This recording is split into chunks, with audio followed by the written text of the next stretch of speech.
चलिए बात करते हैं इंद्र प्रशांत भूषण के केस के बारे में, जिसके अंदर एडवोकेट प्रशांत भूषण को क्रिमिनल कंटेम्प्ट के लिए गिल्टी पाया गया था, क्रिमिनल कंटेम्प्ट ऑफ कोर्ट के लिए। इस केस में एक 3 जजेस की बेंच थी, जिसके मेंबर्स थे justice Arun Mishra, justice BR Gavai और जस्टिस कृष्ण मुरारी। और इस केस में 22 जुलाई 2020 को सुप्रीम कोर्ट ने एक नोटिस इश्यू करा मिस्टर प्रशांत भूषण को, ये कहते हुए कि आपने जो 2 ट्वीट्स करे थे, जिसमें पहला ट्वीट था जिसमें कि जो चीफ जस्टिस ऑफ इंडिया थे वो हार्ली डेविडसन बाइक राइड कर रहे थे, वहां पर उन्होंने उसके रिगार्डिंग ओपिनियन दिया था। सेकंड उनका जो ट्वीट था वो था असेसमेंट सुप्रीम कोर्ट का on the role of the court for destruction of democracy. उनके जो ट्वीट्स थे उनके ऊपर उनको क्रिमिनल कंटेम्प्ट का नोटिस भेजा गया कोर्ट के द्वारा। फर्दर मिस्टर प्रशांत भूषण ने उसको देखते हुए एक प्रिलिमिनरी रिस्पॉन्स फाइल करा in the form of a reply affidavit, जो कि उन्होंने फाइल करा था 5 अगस्त 2020 को। और उसके बाद 14 अगस्त 2020 को कोर्ट ने ये फाइंड करा कि मिस्टर प्रशांत भूषण गिल्टी हैं क्रिमिनल कंटेम्प्ट ऑफ कोर्ट के लिए। अब ये तो हो गया ब्रीफ डिस्क्रिप्शन। हम ये देखते हैं कि डिसीजन में एग्जैक्टली कोर्ट ने क्या क्या चीज़ों को मद्देनजर रखा, जजमेंट के अंदर क्या क्या उन्होंने चीज़ें देखी।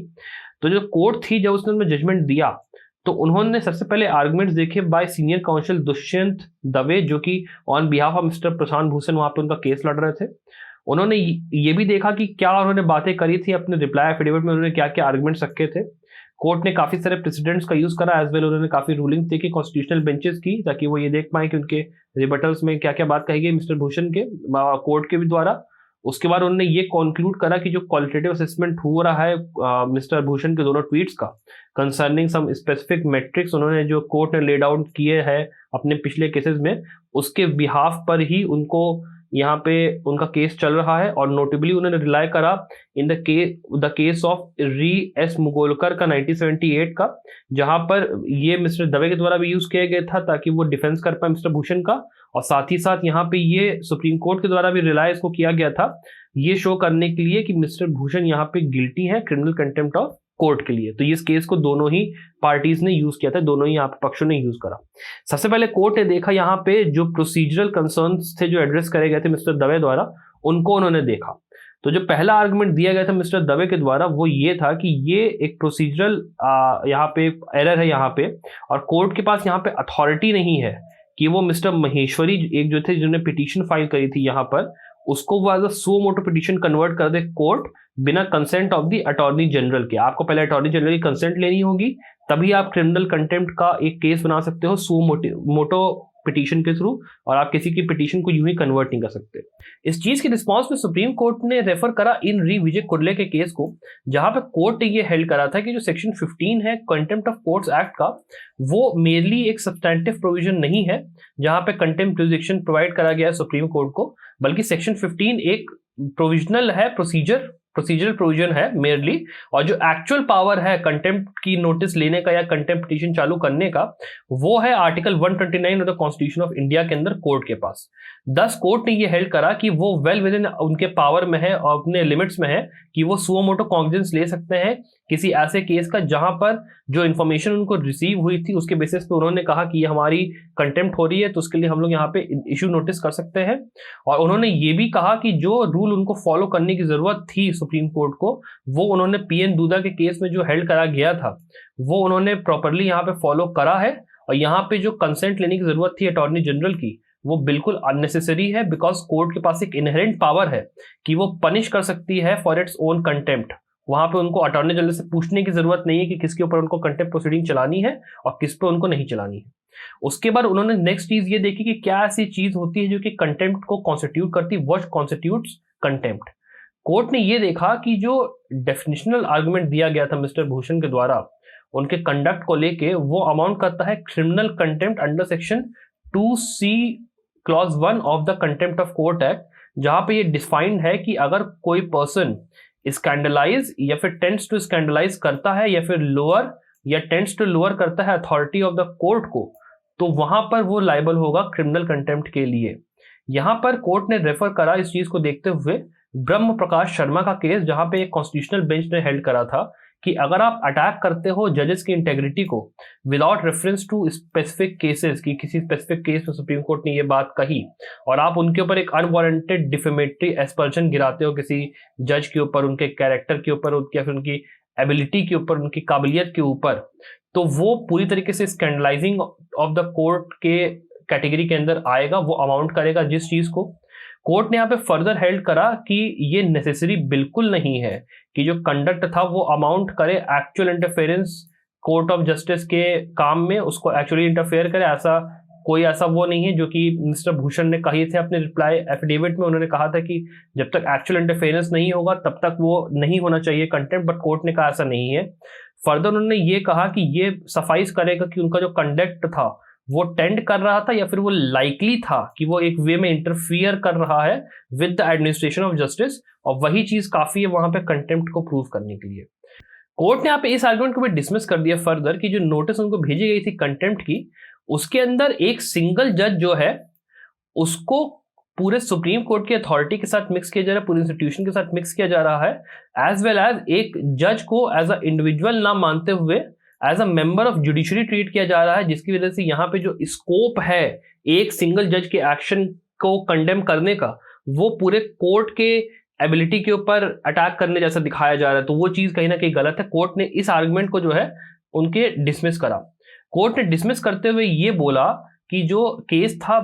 बरान कांता मिश्र ऑफ 1973 का, उसके अंदर ये हेल्ड करा गया था कि अगर आप अटैक करते हो एक फंक्शनिंग जज को उसकी ऑफिशियल कैपेसिटी में, जहां पे वो उसके सब्सटेंशियली उसके इफेक्ट करता है एडमिनिस्ट्रेशन ऑफ जस्टिस को, तो वो बन जाती है पब्लिक मिस्चिफ और वो पनिशबल होती है by contempt of court. Court ने यहाँ पे ये भी इंसिस्ट करा कि जो फंक्शंस हैं एक पर्टिकुलर इंडिविजुअल जज के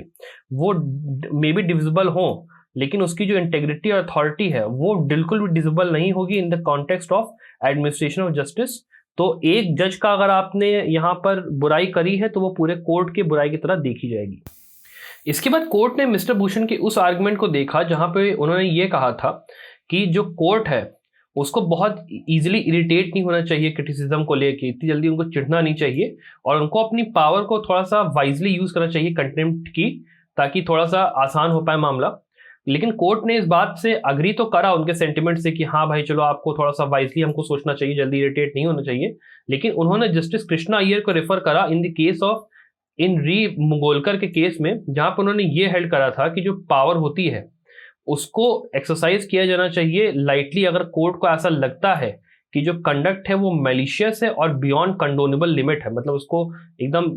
बियॉन्ड लिमिट हो चुकी है, उसको वो छोड़ा नहीं जा सकता। और यहाँ पे एक ब्लो लेने की जरूरत है on him who challenges the supremacy of rule of law. अगर कोई ऐसा पर्सन है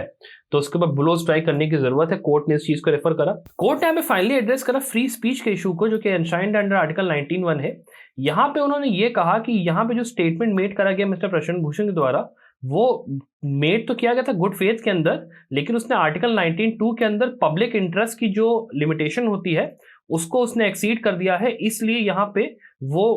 प्रशांत भूषण जो है पर कंटेम्प्ट ऑफ कोर्ट के लिए लाइबल होंगे। फर्दर यहाँ पे जो कोर्ट थी उन्होंने अगला इशू ये देखा कि क्या जो प्रशांत भूषण थे उनके ट्वीट्स ने स्कैंडलाइज करा कोर्ट के अथॉरिटी को या फिर नहीं करा। ये सब देखने के बाद, जो कंटेंशंस थे उसको देखने के बाद और ये ले डाउन करने के बाद कि क्या आर्गुमेंटेटिव फाउंडेशंस हैं पूरे चीज के, उनके फाइंडिंग्स के, कोर्ट ने देखा कि जो ट्वीट्स थे उनमें ऐसा लिखा क्या था इन इटसेल्फ, उसके ऊपर कोर्ट ने ध्यान दिया। उन्होंने ये पहले मेजर करा कि जो कोर्ट की डेफिनेशन होती है कंटेम्पचुअस स्टेटमेंट की, उसके अगेंस्ट में ये जो स्टेटमेंट्स मेड थे मिस्टर भूषण के द्वारा, क्या वो सही थे, जो ट्वीट्स दिए थे वो सही थे या फिर नहीं। सबसे पहले कोर्ट ने ये देखा कि क्या जो एलिगेशन लेवल करे गए थे वो उन जज के ऊपर लेवल करे गए थे ऑन देयर ऑफिशियल कैपेसिटी या फिर किसी और तरीके से उसको लेवल करा गया था। दूसरा, कोर्ट ने ये देखा कि क्या जो ट्वीट्स थे वो मैजिस्ट्री ऑफ लॉ का इफेक्ट कर रहे थे या फिर वो उनकी अथॉरिटी और डिग्निटी जो गरिमा होती है कोर्ट को उसको इफेक्ट कर रहे थे। यहाँ पे जो वर्ड है अथॉरिटी उसको डिफाइन करा गया है बरात कांठा के जजमेंट के अंदर, जिसके अंदर ये कहा गया था कि ये एक कोर्सिव पावर नहीं है बट ये एक फिटिंग डिफरेंस है और ये एक रिस्पेक्ट के तौर पे है कोर्ट की, जिसको कि हम लोग अथॉरिटी की बात करते हैं। उसके बाद थर्ड, कोर्ट ने ये देखा कि क्या जो स्टेटमेंट्स बनाए गए यहाँ पे क्या उनका पोटेंशियल ऐसा है कि वो इंटरफियर कर सके एडमिनिस्ट्रेशन ऑफ जस्टिस के साथ by undermining the public confidence, judiciary के अंदर जो होती है पब्लिक की, उसको अंडरमाइन करने का। फर्दर कोर्ट ने ये देखा कि क्या जो स्टेटमेंट्स बनाए गए थे क्या उनका बोनाफाइड एक्सेस था वो आर्टिकल 19(2) का या फिर नहीं था, क्या उन्होंने उस रीजनेबल रिस्ट्रिक्शन को तोड़ा या फिर नहीं। इन सारे इश्यूज को देखते हुए कोर्ट ने सबसे पहले उनके पहले ट्वीट पे फोकस करा मिस्टर भूषण के, जहां पे उन्होंने सीजीआई की हार्ले डेविडसन वाली फोटो पे उन्होंने ट्वीट किया था। मिस्टर भूषण ने ये कंटेंट करा कि जो ट्वीट था वो उनके गुस्से को रिफ्लेक्ट करता है उस चीज पे कि जो नॉन फिजिकल हेयरिंग हो रही है यहाँ पे सुप्रीम कोर्ट की, लॉकडाउन की वजह से, जो कि कोविड-19 की वजह से लगाए गए हैं, उसकी वजह से यहाँ पे सिटीजन्स को राइट टू एक्सेस नहीं मिल पा रहा है, वो अंडरमाइन हो रहा है, उनको अपना फंडामेंटल राइट टू एक्सेस नहीं मिल पा रहा है कोर्ट का। इस चीज के रिस्पॉन्स में कोर्ट ने ये कहा कि ये एकदम ब्लेटेंटली फॉल्स और इनएक्यूरेट बात है। यहाँ पे जो फोटोग्राफ इन क्वेश्चन है सीजीआई की, वो कैप्चर करी गई थी ड्यूरिंग द पीरियड जब कोर्ट वेकेशन पे थी।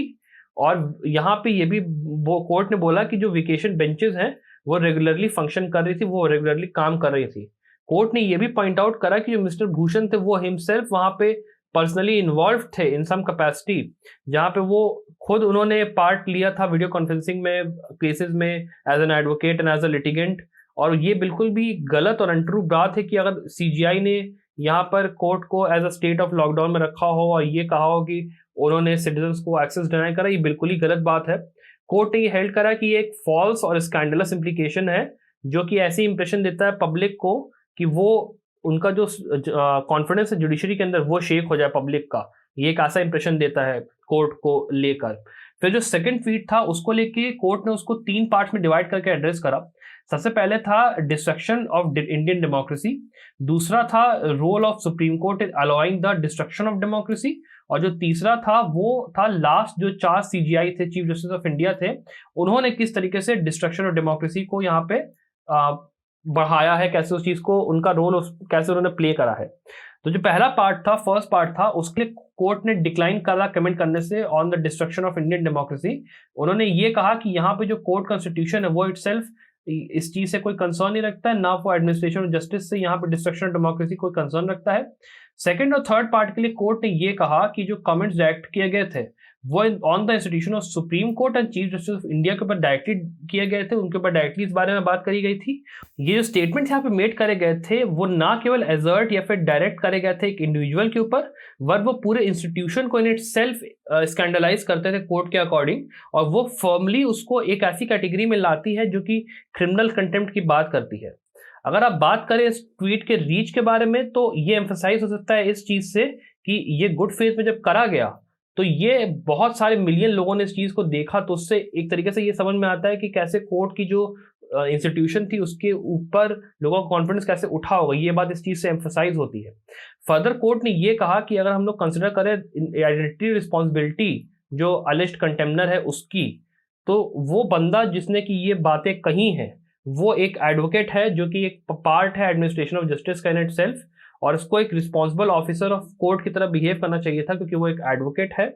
यहाँ पे जो मिस्टर भूषण के एक्शंस थे वो बिल्कुल इनकॉन्ग्रुएंट थे फ्रॉम हिज रोल, जो कि एज अ उनको रखना चाहिए था as a advocate, as a responsible officer, कि उनका काम है प्रोटेक्ट करना majesty and authority of the court, पर उन्होंने वो काम नहीं करा। कोर्ट ने यहाँ पे मिस्टर भूषण का ये दर्शन डिसमिस कर दिया कि उन्होंने जो ट्वीट्स करे थे वो फैक्चुअली ट्रू नहीं है, उनकी जो बात है उसमें सच्चाई नहीं है, तो उसको सीरियसली लेकर नहीं चलना चाहिए। उसको लेकर कोर्ट ने ये हेल्ड करा कि जो ट्रूथ है उनके स्टेटमेंट्स का कि डिस्ट्रक्शन हो जाएगा डेमोक्रेसी का, वो चीज बिल्कुल इमटेरियल है, इस बात से कोई लेना देना नहीं है कि वो कितने सच्चे थे या कितने झूठे थे। कोर्ट को इस बात से केवल कंसर्न था कि जो असेसमेंट उन्होंने किया था कि जो कोर्ट डिस्ट्रॉय करने का पावर रखती है, कुछ इस तरीके से काम कर रही है, वो अमाउंट करता है क्रिमिनल कंटेम्प्ट को, और उसके अंदर ऐसा पोटेंशियल है कि वो इंस्टीट्यूशन को डैमेज कर दे एडमिनिस्ट्रेशन ऑफ जस्टिस को। इसीलिए कोर्ट ने ये हेल्ड करा कि जो मिस्टर भूषण के ट्वीट्स थे